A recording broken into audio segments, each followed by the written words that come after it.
As long as there's been horror movies, there have been teen slasher films, with the genre hitting a huge surge in the late 70s and 80s, with most horror movies featuring a group of teenagers getting slaughtered by a mysterious killer. Now, the genre has died a little bit, but there has been a resurgence with many 80s horror remakes hitting the big screen. So today on Top 5 Scary Videos, I'm going to be counting down the top 5 scariest teen horror movies. Let's jump in. Coming in at number 5, Final Destination. Okay, I'm talking the first one here, and only the first one. Though the third was entertaining, the first released in 2000 is the only one in the franchise that holds up. The film follows Alex Browning, who is embarking on a trip to Paris with his school, but while on the plane he experiences a premonition of the plane exploding right after takeoff. In a panic, him and 6 others get off, with the plane exploding just moments after. Following that, all 7 passengers that left the plane must fight to cheat death as it hunts them down in the order they would have died on the plane. The first film is excellent as there's novelty in its concept, however the rest of the franchise falls flat, with them essentially being a gore fest. The series is noteworthy among other films in the horror genre in that the antagonist is not a stereotypical slasher, but is instead death personified, manipulating circumstances in the environment to kill off the heroes. In at number 4, Urban Legend. Now this movie is an absolute classic and perhaps one of my all-time favourite teen slasher movies. Released in 1998, the film follows a university that is beset by a rash of gruesome murders that resemble classic urban legends, with the college campus transformed into the hunting ground for a crazed killer. What makes it so great is that numerous comparisons can be made between the film and Wes Craven's Scream. Though it received negative reviews from critics, it was a financial success and was incredibly entertaining for fans of the slasher genre. Not only that, but the cast was stacked with people like Jared Leto, Joshua Jackson, Tara Reid, and horror legend Robert Englund, aka Freddy Krueger. Even if you're not a fan of this movie, the opening scene will send shivers down your spine as a young teen leaves a gas station in the middle of the night with the stuttering clerk yelling after her that someone is in the back seat. Chilling. In at number 3, I Know What You Did Last Summer. Released in 1997, this American slasher is a classic and a fan favourite even to this day. The premise? A year after running over a fisherman and dumping his body in the water, 4 friends reconvene when one of them receives a frightening letter stating, "I know what you did last summer." What ensues is the battle between a group of teens and a man with a meat hook for a hand. It's grisly and bloody and just downright amazing. Like most of the other numbers on our list, I Know What You Did Last Summer comes from the same self-aware, witty slasher horror style as Scream, and it was even penned by the same writer. The film is very 90s, yes, but that's not a bad thing. Many elements of the film have stood the test of time, and the slow walking murder and brutal kills, though a classic slasher trope,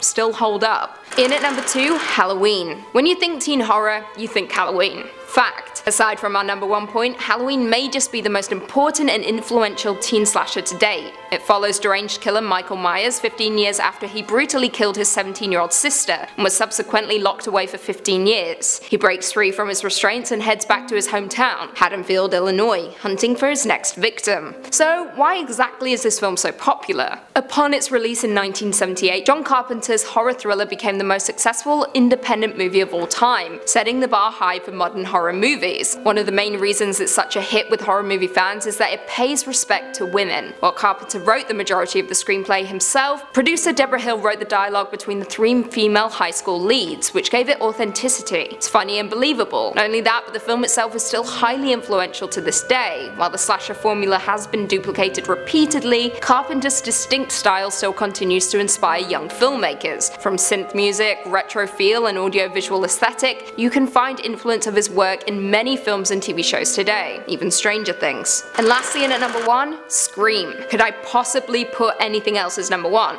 No. The answer is no. Scream has gone down in history as one of the greatest slasher horror films to date, and was arguably the most influential trailblazer in the slasher genre, with an iconic final girl at its helm. Wes Craven's Scream follows high school student Sydney Prescott 1 year after her mother was brutally murdered by a deranged killer. Now, upon its release in the 90s, the slasher genre had all but died down, creating an opening for a brand new bloodthirsty horror, and as we know, slashers are a hit with the teens. Now, what set Scream apart was that it approached the genre with a meta-awareness, something that was so vastly different for horror films at the time. It was transparent about horror movie tropes, gifting us with a group of characters that were painfully aware of the slasher genre and what comes with that. Scream ultimately ushered in a wave of 90s teen horror and meta films, and was arguably one of the most influential films in the slasher genre. Well, there we have it. Do you guys agree with our list? Were there any that we missed? Leave us all your thoughts and feelings in the comments down below, and perhaps we can do a part 2. If you haven't already, be sure to give this video a big thumbs up, subscribe, and turn on notifications so you never miss another scary vid. Until next time, see you later.